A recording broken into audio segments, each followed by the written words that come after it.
السلام عليكم ورحمة الله.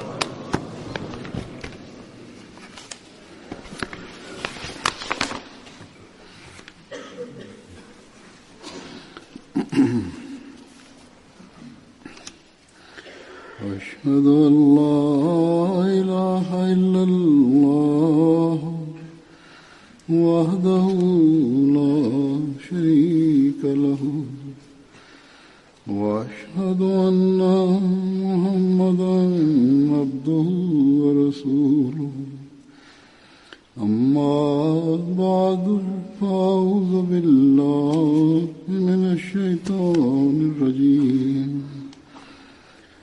بسم الله الرحمن الرحيم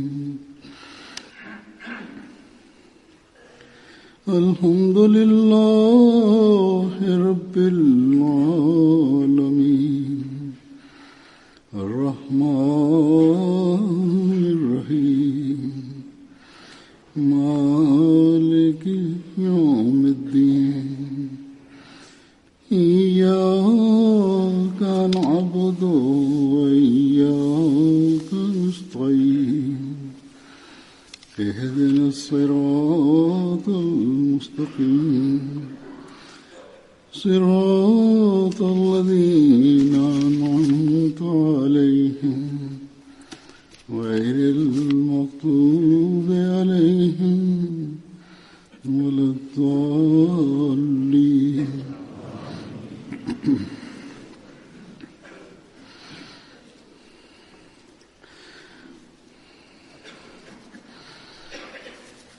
والسابقون الأولون من المهاجرين والأنصار والذين اتبعوهم بإحسان رضي الله عنهم ورضوا عنه وأعد لهم جنات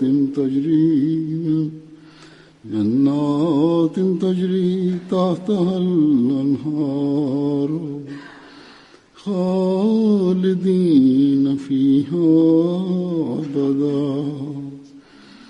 ذلك الفوز العظيم.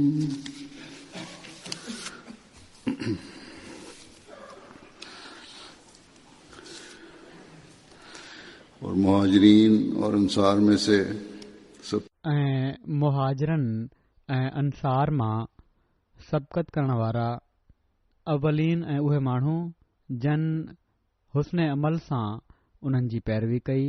अल्लाह उन्हनि सां राज़ी थी वियो ऐं हू उन सां राज़ी थी विया ऐं उन्हनि जे लाइ अहिड़ियूं जन्नतूं तयारु कयूं आहिनि जिन जे दामन में नहरूं वहनि थियूं. हू हमेशह उन्हनि में रहण वारा आहिनि. हीअ तमामु अज़ीम कामयाबी आहे.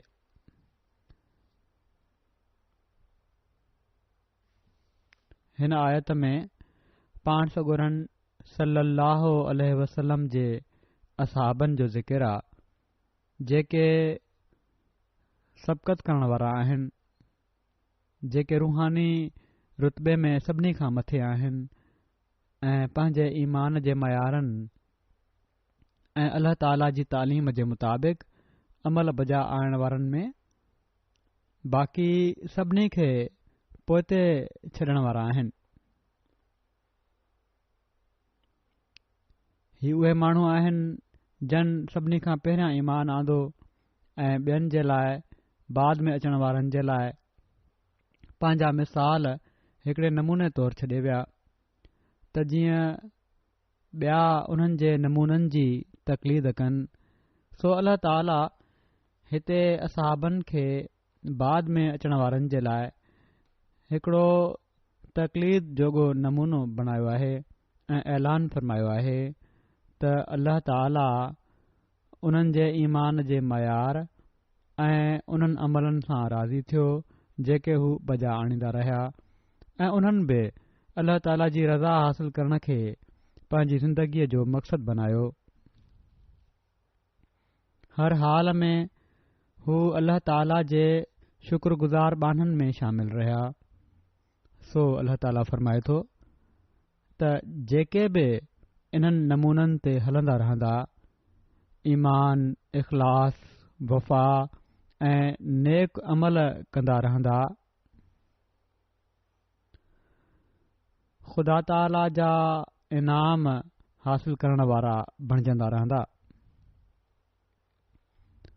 अल्लाह ताला असहाबनि जे बुलंद मक़ाम जे बारे में पाण सॻोरन सल्लल्लाहु अलैहि वसल्लम खे ॿुधाईंदे उन्हनि जी पैरवी खे हिदायत हासिल करण जो ज़रियो बनायो आहे। जीअं त हिकड़ी हदीस में अचे थो, हज़रत उमर रज़ियल्लाहु ताला अन्हो बयानु कनि था त मूं पाण सॻोरन सल्लल्लाहु अलैहि वसल्लम खे ही फ़रमाईंदे ॿुधो, हुज़ूर सल्लल्लाहु अलैहि वसल्लम ही फ़रमायो त मां पंहिंजे असहाबनि जे इख़्तिलाफ़ जे बारे में अल्लाह ताला खां सुवाल कयो त अल्लाह ताला मूं ॾांहुं वही कई त ए मुहम्मद सल्लल्लाहु अलैहि वसल्लम, तुंहिंजे असहाबनि जो मुंहिंजे वेझो अहिड़ो रुतबो आहे जीअं आसमान में तारा आहिनि, के किन खां वधीक रोशन आहिनि, पर नूर हर हिक में मौजूदु आहे। सो जंहिं तुंहिंजे कंहिं असहाबी जी पैरवी कई, मुंहिंजे वेझो हू हिदायत याफ़्ता हूंदो, अल्लाह ताला जे वेझो हू हिदायत याफ़्ता हूंदो।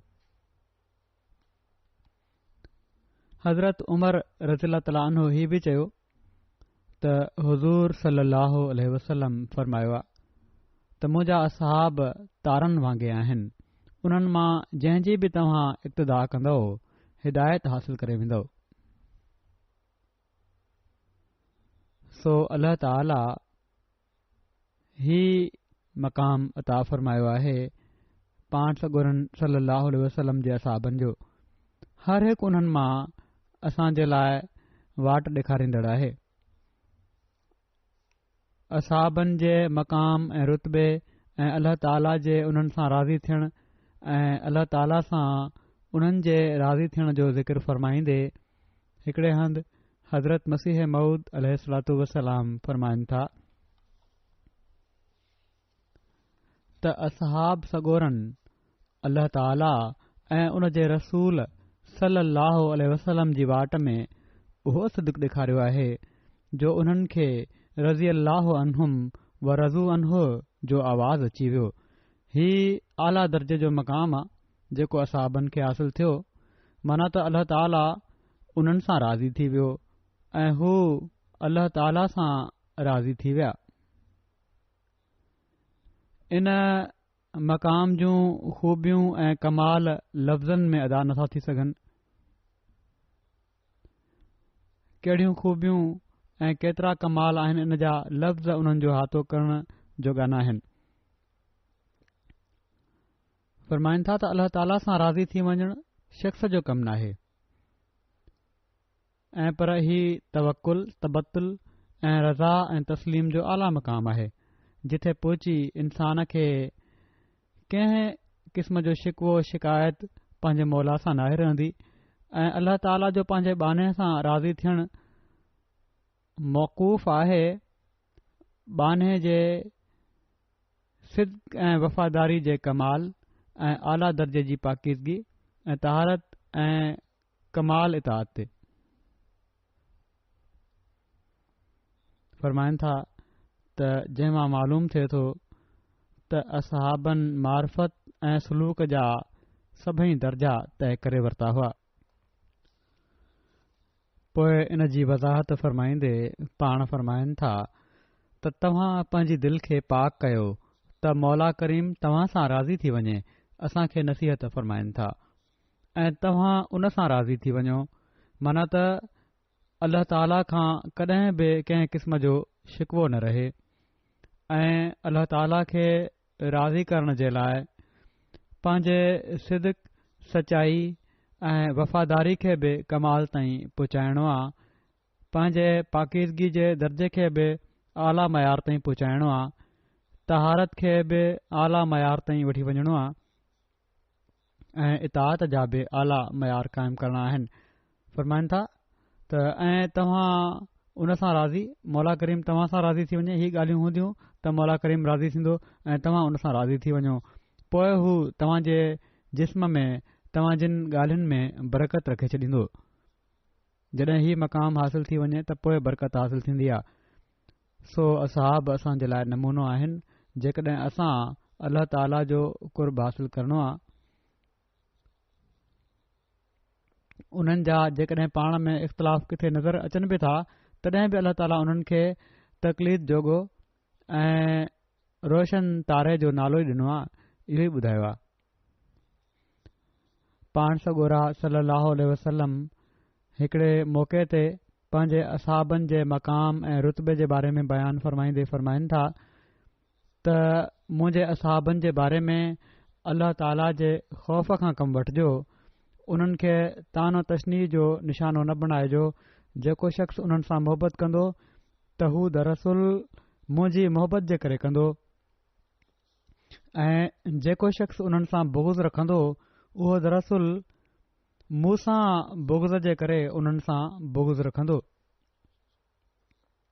जेको शख़्स उन्हनि खे तकलीफ़ ॾींदो उन मूंखे तकलीफ़ ॾिनी, ऐं जंहिं मूंखे तकलीफ़ ॾिनी उन अल्लाह ताला खे तकलीफ़ ॾिनी, ऐं जंहिं अल्लाह ताला खे तकलीफ़ ॾिनी ऐं नाराज़ कयो त ज़ाहिर आहे त हू अल्लाह जी पकड़ में आहे। पोइ हिकिड़े हंधि पाण फ़रमाइनि था त मुंहिंजे असहाबनि खे घटि वधि न ॻाल्हाइजो। मुख़्तलिफ़ फ़िरका असांजा मुस्लमाननि में जेके आहिनि, हिक ॿिए ते जॾहिं इल्ज़ाम हणंदा आहिनि, ख़ासि तौर ते शिया, त तमामु घणो असहाबनि जे बारे में चवंदा आहिनि। फ़रमाइनि था घटि वधि न ॻाल्हाइजो, उन्हनि जे कंहिं इक़दाम ते तनक़ीद न कजो। ख़ुदा जो कसम जंहिं जे हथ में मुंहिंजो साह आहे, जेकॾहिं तव्हां उहो जबल बराबरि बि सोन ख़ैरात कयो त पोइ बि तव्हां खे ओतिरो सवाब ऐं अजुर न मिलंदो जेतिरो उन्हनि खे हिकु मुद या उन जे अधु जे बराबरि ख़र्च करण ते मिलियो हो। सो ही उहे माण्हू आहिनि जन जो मक़ाम ऐं रुतबो तमामु बुलंद आहे ऐं असां जे लाइ नमूनो आहिनि। उन्हनि जे पुठियां असां हलणो आहे जेकॾहिं अल्लाह ताला जी रज़ा हासिल करणी आहे। त किथे ई त कंहिं जे ख़िलाफ़ का ॻाल्हि कजे या कंहिं जे बारे में बि ज़हन में ख़्यालु अचे, कंहिं जे रुतबे खे असीं पंहिंजे बनायल मयार जे मुताबिक़ परखण जी कोशिश कयूं, ही ग़लति तरीक़ो आहे।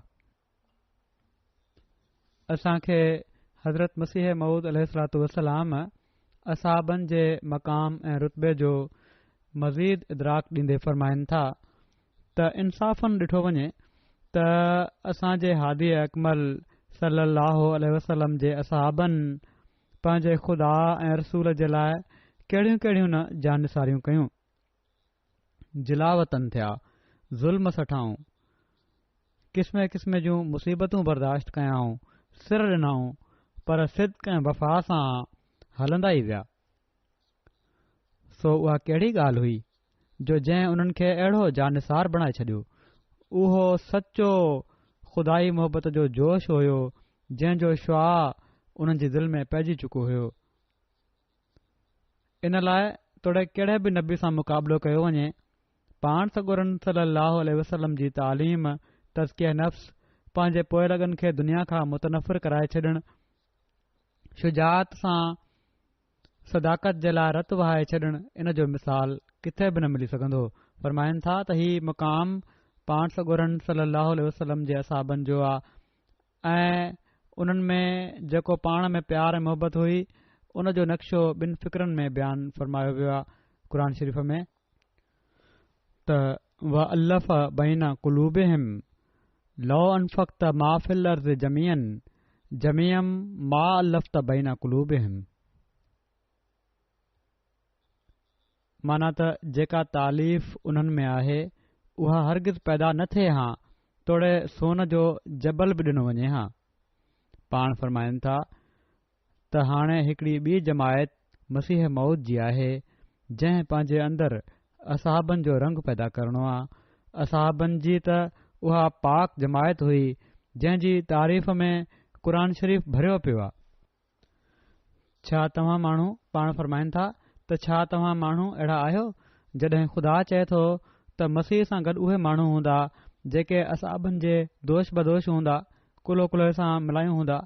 असाब त उहे हुआ जन पंहिंजो माल, पंहिंजो वतन हक़ जी वाट में ॾेई छॾियो ऐं सभु कुझु छॾे ॾिनऊं। हज़रत सिद्दीक़ अकबर रज़ी ताला अन्हु जो मामिलो अक्सर माण्हुनि ॿुधो हूंदो। हिकु भेरे जॾहिं खुदा जी वाट में माल ॾियण जो हुकुम थियो त घर जो सॼो सामान खणी अची विया। जॾहिं रसूल करीम सलाहु वसलम पुछा कयनि त घर में छा छॾे आया आहियो, त फ़रमायाऊं त ख़ुदा ऐं उन जे रसूल खे घर में छॾे आयो आहियां। पाण फ़रमाइनि था त मके जो रहिस आहीं ऐं कंबल पोश आहीं। हज़रत अबू बकर जो मक़ाम त रहिस हुआ मके जा, मुसलमान थी विया त कंबल पोश थी विया। ग़रीबनि जो लिबास पाताऊं। ही सम्झी वठो त उहे माण्हू त ख़ुदा जी वाट में शहीद थी विया।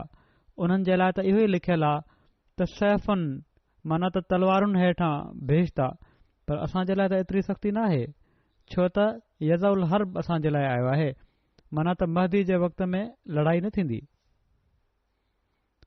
पोइ असाबनि जे ज़िंदगी जे तरीक़े जो नक्शो बयानु कंदे फ़रमाइनि था त ॾिसो, पाण सगोरन सल्लल्लाहु अलैहि वसल्लम जा असाब कुबार रिज़वानुल्लाह अलैहिम अजमईन छा तनम पसंद ऐं खुर्दोनोश जा दिलदादा हुआ जो काफ़रनि ते ग़ालिब हुआ। सिर्फ़ सहूलतूं चाहिनि पिया, इन लाइ काफ़रनि ते ग़ालिब अची विया। फ़रमाइनि था न, हीअ ॻाल्हि त नाहे। पहिरियनि किताबनि में बि उन्हनि जे बारे में आयो आहे त हू क़ाइमुल लैल ऐं साइमुद दहर हूंदा। उन्हनि जूं रातियूं ज़िक्र ऐं फ़िक्र में गुज़रंदियूं हुयूं ऐं उन्हनि जी ज़िंदगी कीअं गुज़रंदी हुई। क़ुर शरीफ़ जी हेठीं आयत शरीफ़ हिननि जी ज़िंदगी जो पूरो नक्शो बयानु करे ॾेखारे थी। वमिर बातिल ख़ैल तुरहिबून बिही अदुव्वल्लाह व अदुव्वकुम ऐं या अय्युहल्लज़ीना आमनुस्बिरु व साबिरु व राबितू। ऐं सरहद ते पंहिंजा घोड़ा ॿधियूं रखो त ख़ुदा जा दुश्मन ऐं तव्हां जा दुश्मन इन तव्हां जी तयारी ऐं इस्तेदाद खां डिॼंदा रहनि। ए मोमिनो, सब्र ऐं मुसाबरत ऐं मुरातबत रखिजो। सब्र कंदा रहिजो, सब्र ॾेखारियो ऐं सब्र कयो। पाण फ़रमाइनि था त रिबात जी छा माना आहे। रिबात उन्हनि घोड़नि खे चइबो आहे जेके दुश्मन जी सरहद ते ॿधा वेंदा आहिनि। अल्लाह ताला असाबनि खे आदा जे मुक़ाबले जे लाइ मुस्तैद रहण जो हुकुम ॾिए थो। इन रिबात जे लफ़्ज़ मां उन्हनि खे पूरी तयारी ऐं सची तयारी ॾांहुं मुतवजे करे थो। उन्हनि जे हवाले ॿ कम हुआ, हिकिड़ो ज़ाहिरी दुश्मननि जो मुक़ाबिलो ऐं ॿियो रूहानी मुक़ाबिलो। रूहानी मुक़ाबले जे लाइ बि रिबात जो हुकुम आहे। सची तयारी कंदा रहो हर वक़्त। फ़रमाइनि था ऐं रिबात लुग़त में नफ़्स ऐं इंसानी दिलि खे बि चइबो आहे। ऐं हीअ हिकिड़ी लतीफ़ ॻाल्हि आहे त उहे ई घोड़ा कमु कंदा आहिनि जेके सेखारियल ऐं तालीम याफ़्ता हुजनि। पाण फ़रमाइनि था त अॼुकल्ह घोड़नि जी तालीम ऐं तरबियत जो उन ई अंदाज़ ते लिहाज़ रखियो वेंदो आहे ऐं ओड़ी तरह उन्हनि खे हिरायो ऐं सेखारियो वेंदो आहे जहिड़ी तरह ॿारनि खे स्कूलनि में ख़ासि एहतियात ऐं एहतमाम सां तालीम ॾिनी वेंदी आहे। जेकॾहिं उन्हनि खे तालीम न ॾिनी वञे त उहे सिखंदा ई न, उहे बिल्कुलु कंहिं कम जा न हूंदा ऐं बजाए मुफ़ीद हुअण जे ख़ौफ़नाक ऐं हानिकार साबित थींदा। सो अहिड़ी तरह नफ़्स खे बि सुधारण जी ज़रूरत आहे, उन खे बि क़ाबू करण जी ज़रूरत आहे, उन खे बि तालीम ॾियण जी ज़रूरत आहे। सो रिबात ओड़ी महिल थींदो जॾहिं इंसान हिकिड़ो मोमिन इल्मी ऐं अमली तौर ते तरक़ीअ जी कोशिश करे ऐं पंहिंजे नफ़्स खे बि लगाम ॾींदो रहे। असहाबनि जा कहिड़ा नमूना हुआ जेके पाण सगोरन सल्लल्लाहु अलैहि वसल्लम जी कुवत कुदसी जे नतीजे में उन्हनि में पैदा थिया। इन जा कुझु नमूना पेश कयां थो।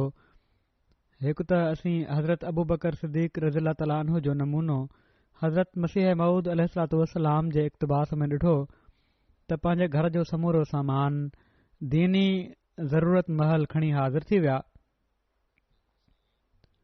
संदन इनकिसार ऐं अल्लाह ताला जी ख़शियत जो हिकिड़ो वाक़ियो हाणे ॿुधो। हिकु भेरे हज़रत अबू बकर जो हज़रत उमर सां बहस थी पियो, डिघो बहस थी वियो, जेको नाराज़गी ताईं आवाज़ ॾाढिया थी विया हूंदा उन्हनि जा। उनखां बाद में जॾहिं ॻाल्हि ख़तमु थी वई, हज़रत अबू बकर हज़रत उमर वटि विया ऐं माज़रत कयाऊं त घणे बहस में शायदि कुझु वधीक ॾाढिया आवाज़ थी वियो हूंदो, सख़्तु लफ़्ज़ चई ॾिना हूंदमि, माज़रत कयाऊं, पर उन्हनि माफ़ करण खां हज़रत उमर माफ़ करण खां इनकार करे छॾियो। इन ते हज़रत अबू बकर सिद्दीक़ रज़ियल्लाहु तआला अन्हु पाण सॻोरन सल्लल्लाहु अलैहि वसल्लम जी ख़िदमत में हाज़िर थिया ऐं हीउ वाक़ियो बयानु कयाऊं ऐं अर्ज़ु कयाऊं त मां तव्हां जी ख़िदमत में इन जी माफ़ीअ जे लाइ हाज़िर थियो आहियां। पाण सॻोरन सल्लल्लाहु अलैहि वसल्लम फ़रमायो त अल्लाह ताला माफ़ फ़रमाए।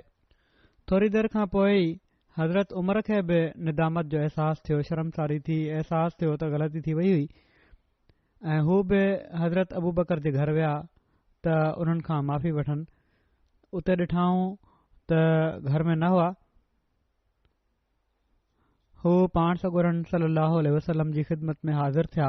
हज़रत उमर बि उन्हनि खे ॾिसी पाण सॻोरन सल्लल्लाहु अलैहि वसल्लम जो चहिरो नाराज़गी विचां ॻाढ़ो थी वियो। हीउ ॾिसी त पाण सॻोरन सल्लल्लाहु अलैहि वसल्लम खे इन ते ॾाढी नाराज़गी आहे हज़रत उमर ते। हज़रत अबू बकर सिद्दीक़ रज़ियल्लाहु तआला अन्हु गोॾनि भर वेही पाण सॻोरन सल्लल्लाहु अलैहि वसल्लम खे अर्ज़ु करण लॻा त ग़लती मुंहिंजी हुई, तव्हां उमर खे माफ़ करे छॾियो।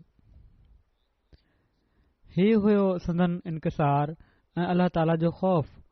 ऐं पोइ हज़रत उमर बि शर्मसार हुआ ऐं पोइ माफ़ी घुरण आया हुआ। ॿिन्ही पासनि खां शर्मसारी हुई। हीउ उहो पाक मुआशिरो हुयो जेको पाण सॻोरन सल्लल्लाहु अलैहि वसल्लम क़ाइमु फ़रमायो हुयो ऐं उन में रहण वारनि खे अल्लाह ताला जी रज़ा मिली। हज़रत उमर जी आजिज़ी जे हिकिड़े वाक़िए जो ज़िक्र हीअं थो मिले त हिकिड़े शख़्स हज़रत उमर खे चयो त तव्हां हज़रत अबू बकर खां बहितर आहियो। इन ते हज़रत उमर रोअण लॻा ऐं फ़रमायाऊं त ख़ुदा जो कसम, हज़रत अबू बकर जी हिकिड़ी राति ऐं हिकु ॾींहुं ई उमर ऐं उन जी औलाद जी पूरी ज़िंदगी खां बहितर आहे। फ़रमायाऊं, छा मां तव्हां खे उन राति ऐं ॾींहं जो हाल ॿुधायां? पुछण वारे जे ही चवण ते त हा फ़रमायो। पाण फ़रमायाऊं त उन्हनि जी राति त उहा हुई जॾहिं रसूल करीम सल्लल्लाहु अलैहि वसल्लम खे हिजरत करे राति जो वञणो पियो ऐं हज़रत अबू बकर रज़ियल्लाहु तआला अन्हु पाण सॻोरन सल्लल्लाहु अलैहि वसल्लम जो साथ ॾिनो ऐं उन्हनि जो ॾींहुं उहो हुयो जॾहिं रसूलुल्लाह सल्लल्लाहु अलैहि वसल्लम जी वफ़ात थी ऐं अरब निमाज़ ऐं ज़कात खां मुनकिर थी विया। उन वक़्तु उन्हनि मुंहिंजे मशवरे जे बरख़िलाफ़ जहाद जो अज़म कयो ऐं अल्लाह ताला उन्हनि खे इन में कामयाब करे साबित फ़रमायो त हू हक़ ते हुआ। पोइ पाण सॻोरन सल्लल्लाहु अलैहि वसल्लम जा हिकिड़ा ॿिया जलीलुल क़द्र असहाबी हज़रत उस्मान हुआ जेके ख़लीफ़ा सालिस बि हुआ।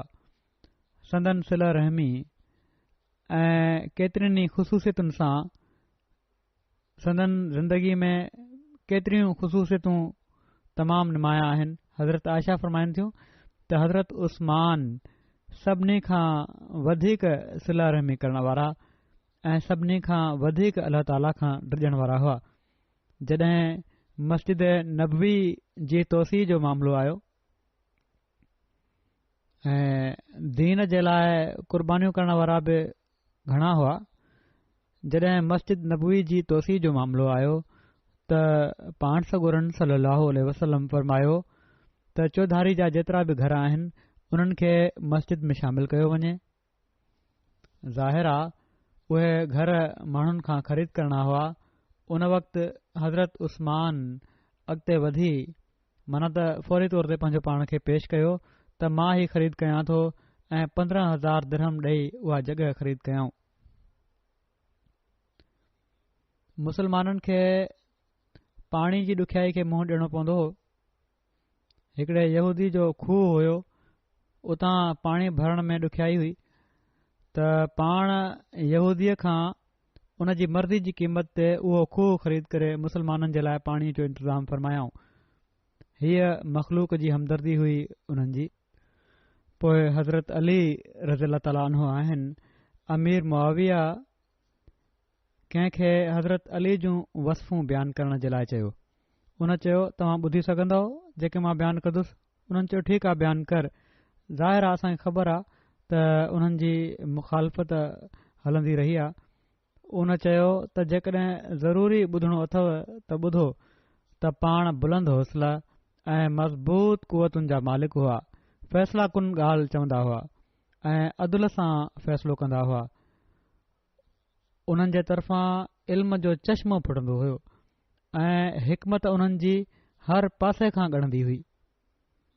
दुनिया ऐं उन जी रौनकुनि खां वहशत महसूस कंदा हुआ ऐं राति ऐं उन जी तन्हाई सां उन्स रखंदा हुआ। माना त रातिनि जी इबादत उन्हनि जूं पसंदीदा शयूं हुयूं, बजाए दुनियादारी में मुनवस थियण जे। चवण लॻो त हू तमामु घणो रोअण वारा, डिघो गौर करण वारा हुआ। हू असां में असां वांगुरु रहंदा हुआ, तमामु सादड़ी ज़िंदगी हुअनि। चए थो त ख़ुदा जो कसम, असां उन्हनि सां मोहबत ऐं कुर्ब जे तालुक़ जे बावजूद उन्हनि जे रोब जे करे ॻाल्हि करण खां बिजी वेंदा हुआसीं। खुली उन्हनि सां ॻाल्हाए न सघंदा हुआसीं।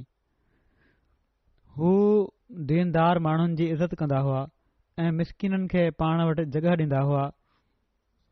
ताक़तवर खे उन जे बातिल मौक़िफ़ में तमा जो मौक़ो न ॾींदा हुआ। जेकॾहिं को ताक़तवर आहे, जेकॾहिं कूड़ो मौक़िफ़ अख़्तियार कयो अथई, लालच आहे उन में, लालच मां फ़ाइदो वठणु चाहे थो, उन जो मौक़ो उन खे न ॾींदा हुआ, पकड़े वठंदा हुआ ऐं कमज़ोर संदन अदल जे करे मायूस न थींदो हुयो। ही हुयूं ख़ुसूसियतूं हज़रत अलीअ जूं। अमीर मुआविया बि ही ॿुधी उन चयो त तूं सच थो चईं ऐं रोई ॾिनऊं। पाण सॻोरन सल्लल्लाहु अलैहि वसल्लम जा हिकिड़ा साहबी हुआ, हज़रत अब्दुर्रहमान बिन औफ। क़ुर्बानी करण में सिंधन बि वॾो मक़ाम हुयो। माली क़ुर्बानी में वॾा अमीर वापारी हुआ, दौलत तमामु घणी हुअनि। हिकु भेरे हिकिड़े शख़्स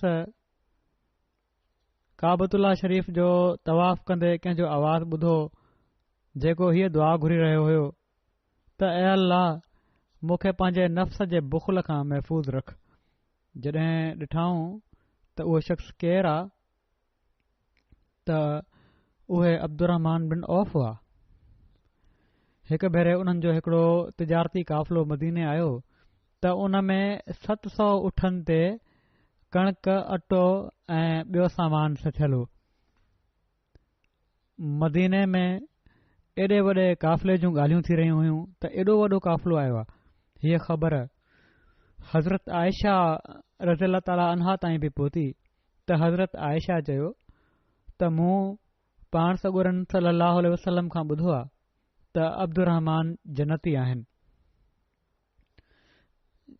जॾहिं अब्दुर्रहमान खे हीअ ख़बर पई त हज़रत आयशा जी ख़िदमत में हाज़िर थिया ऐं चयाऊं त तव्हां खे शाहिद करे ही सथियल क़ाफ़िलो, ही 700 उठनि जो क़ाफ़िलो जेको सथियल आहे पूरे सामान सां, उठनि समेत ख़ुदा जी राह में वक़्फ़ थो कयां।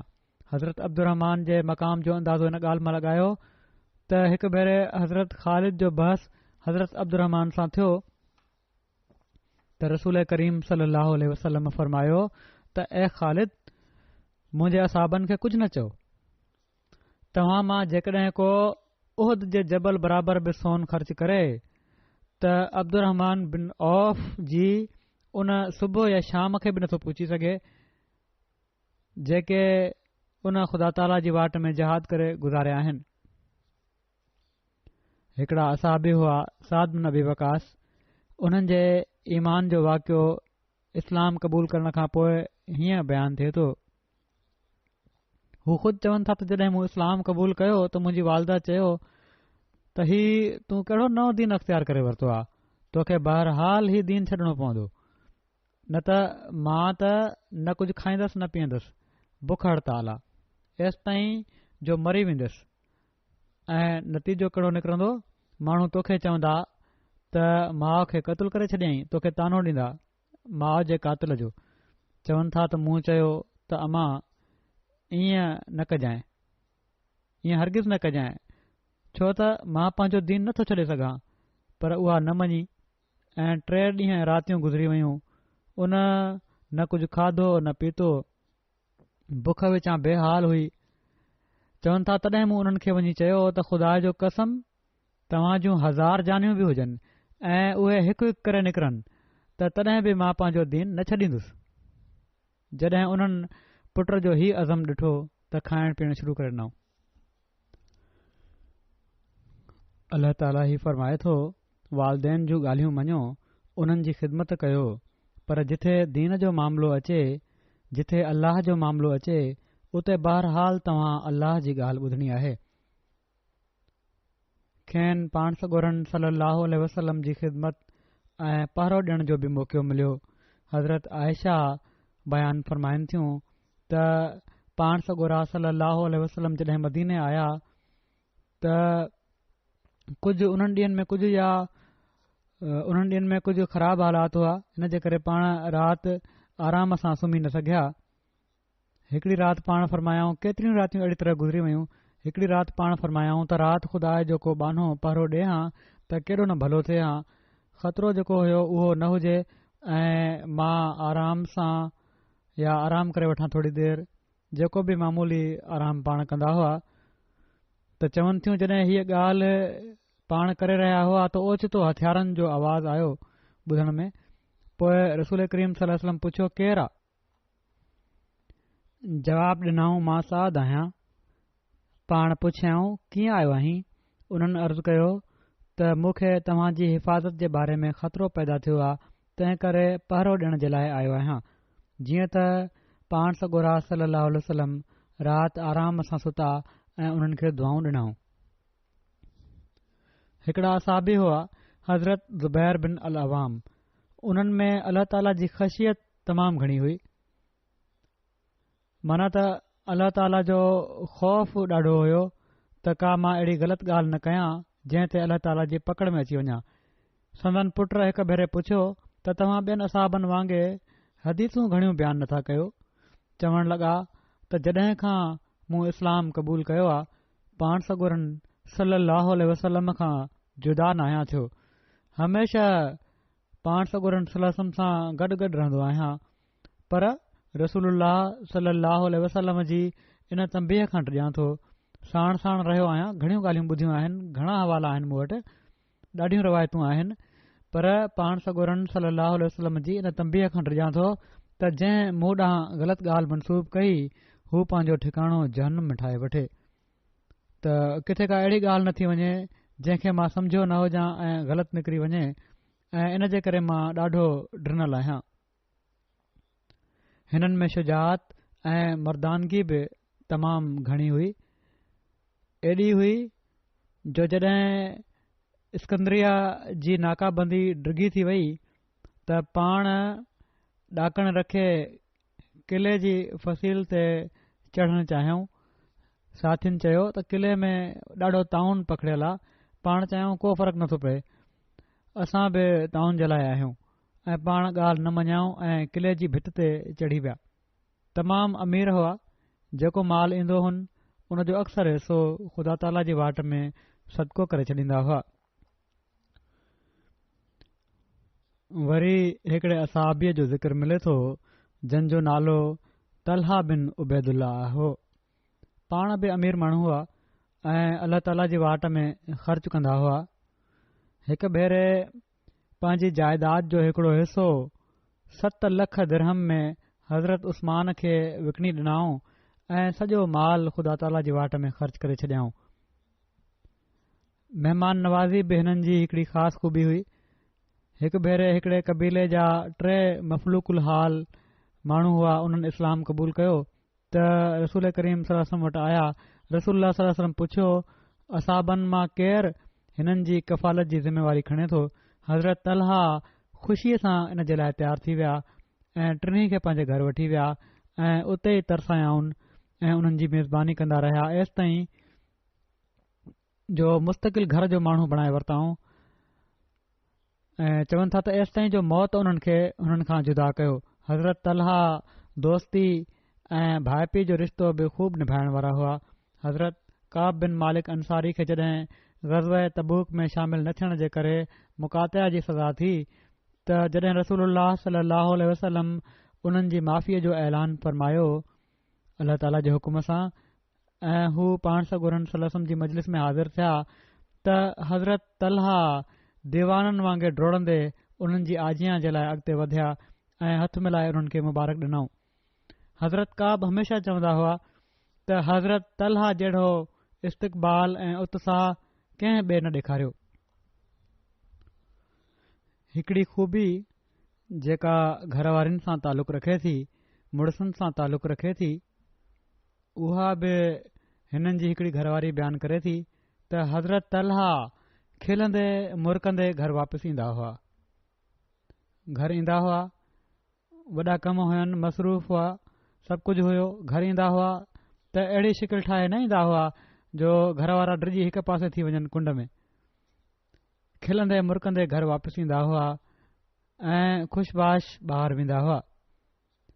घर वारनि सां बि नेक वर्ताहुनि, हमेशा खु़शि रहंदा हुआ ऐं हीअ न त घर में ॿियो मूड आहे ऐं ॿाहिरि ॿियो आहे। चवनि थियूं कुझु उन्हनि खां घुरूं त बुख़ुल न कंदा हुआ, घुरूं त ॾेई छॾींदा हुआ ऐं चुप रहूं त घुरण जो इंतज़ारु न कंदा हुआ। माना हीअ नाहे त घुरूं तॾहिं मिलणो आहे ऐं पर जेके ज़रूरतूं हूंदियूं हुयूं पाण ॾिसंदा बि रहंदा हुआ ऐं कोशिशि कंदा हुआ त मां कहिड़ी तरह घर वारनि जूं ज़रूरतूं पूरियूं कयां। 4 घर वारियूं हुयूं, उन्हनि जूं चारई ॾाढो ख़ुशि हुयूं। चवनि थियूं नेकी कयो त शुक्रगुज़ार थींदा हुआ, ग़लती कयो त माफ़ करे छॾींदा हुआ।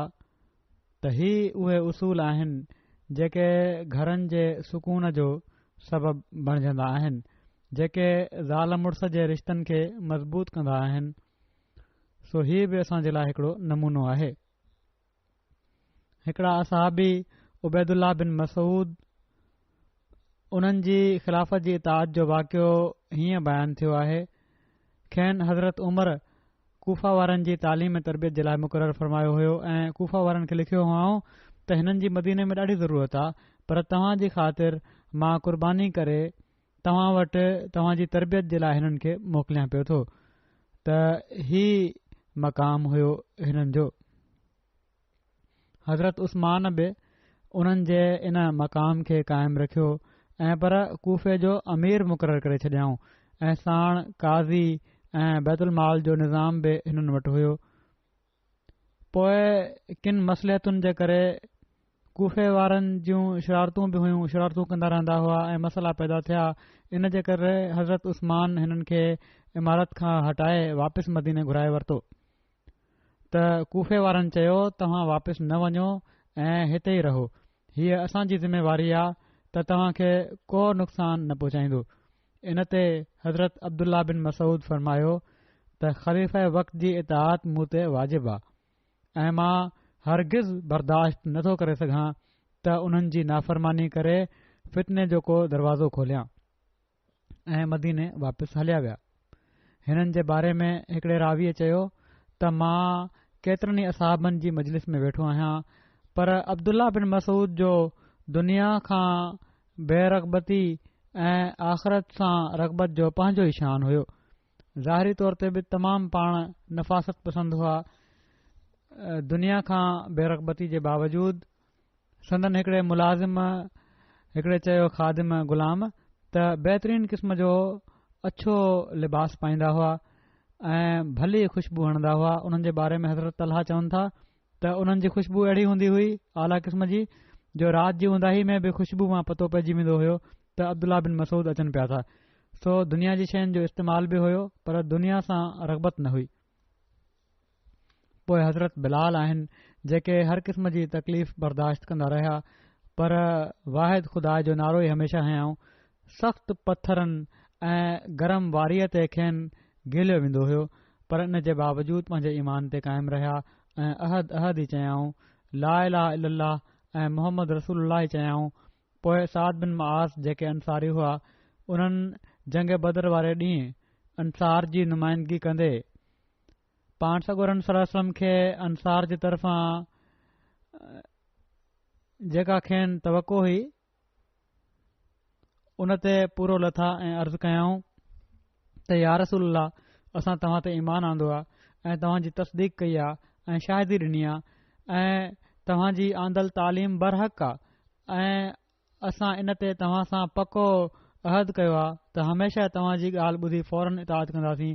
सोए ख़ुदा जा रसूल, तव्हांजो जेको इरादो आहे उन जे मुताबिक़ तव्हां अॻिते वधो। इनशा तव्हां असां खे पाण सां गॾु ॾिसंदव। जेकॾहिं तव्हां समुंड में टपो ॾियण जे लाइ असां खे इरशाद फ़रमायो त असां उन में टपो ॾींदासीं ऐं असां मां हिकु बि पोइ ते न रहंदो ऐं असीं दुश्मन सां मुक़ाबिलो करण खां घबरायूं नथा। असां ॼमी मुक़ाबिलो करणु ख़ूब ॼाणूं था। असां खे कामिल उमेद आहे त अल्लाह ताला तव्हां खे असां खां उहो कुझु ॾेखारींदो जंहिंसां तव्हां जूं अखियूं थधियूं थींदियूं। सो तव्हां जिथे वणेव असां खे वठी हलो। सो ही माण्हू हुआ जन पोइ पंहिंजा अहद पूरा कया ऐं पंहिंजा नमूना क़ाइमु कयाऊं। अल्लाह ताला बि उन्हनि सां राज़ी थियो। ही कुझु असाबनि जा नमूना आहिनि। तारीख़ त उन्हनि जे नमूननि सां भरियल पई आहे।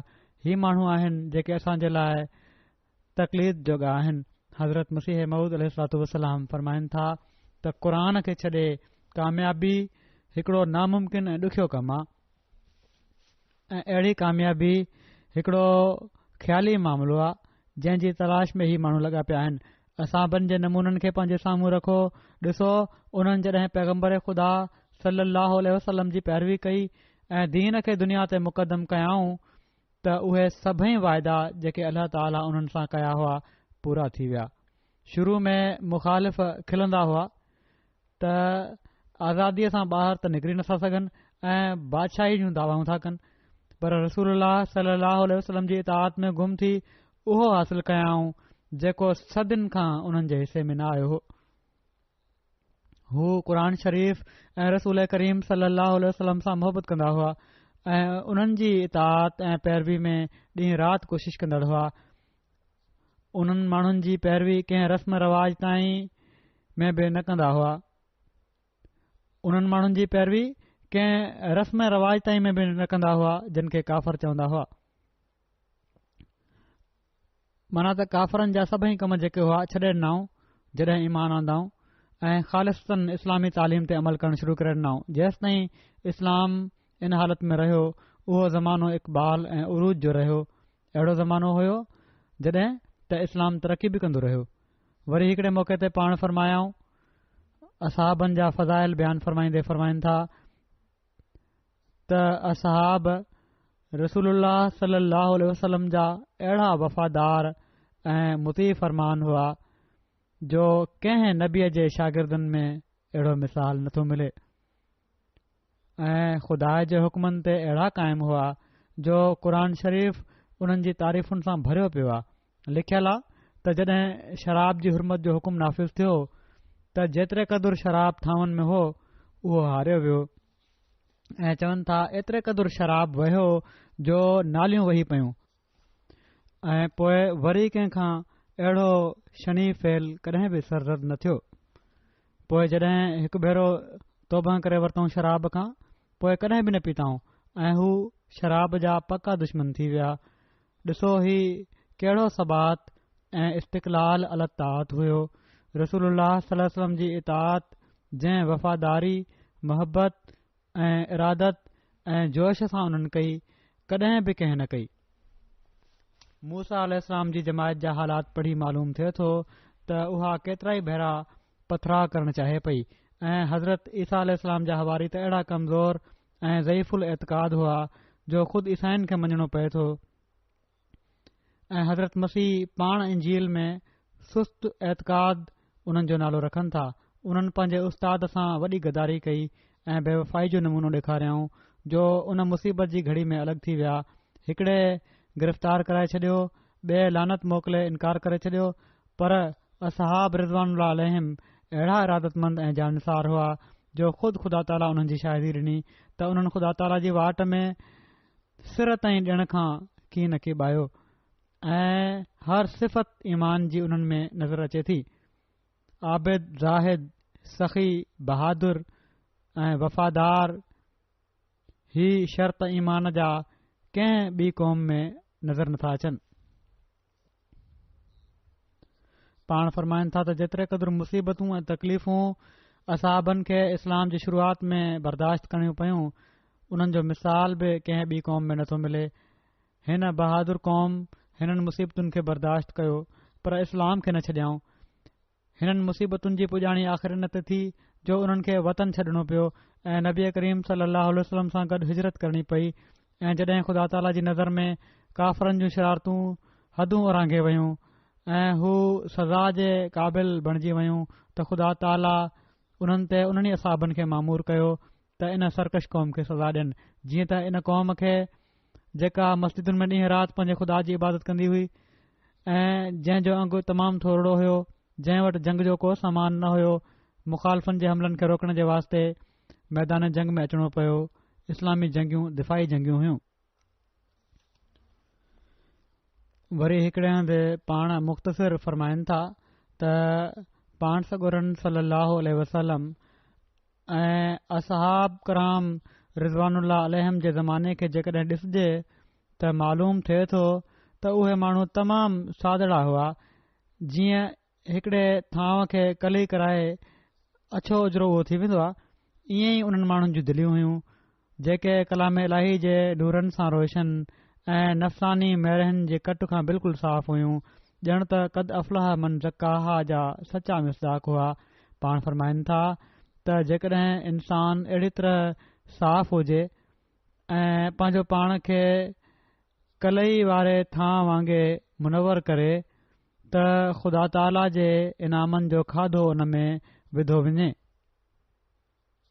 पर हाणे केतिरा अहिड़ा आहिनि, केतिरे क़दुरु इंसान आहिनि जेके अहिड़ा आहिनि ऐं कद अफ़लाह मन ज़क्काहा जा मिसदाक आहिनि।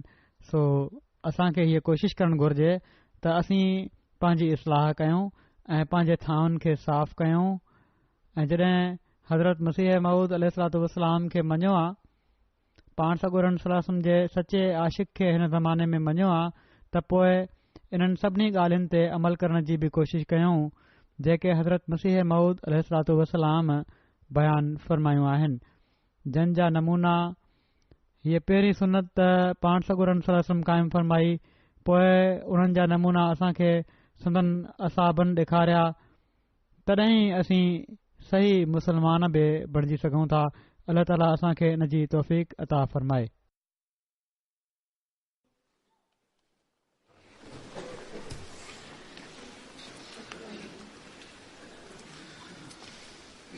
अल्हम्दुलिल्लाह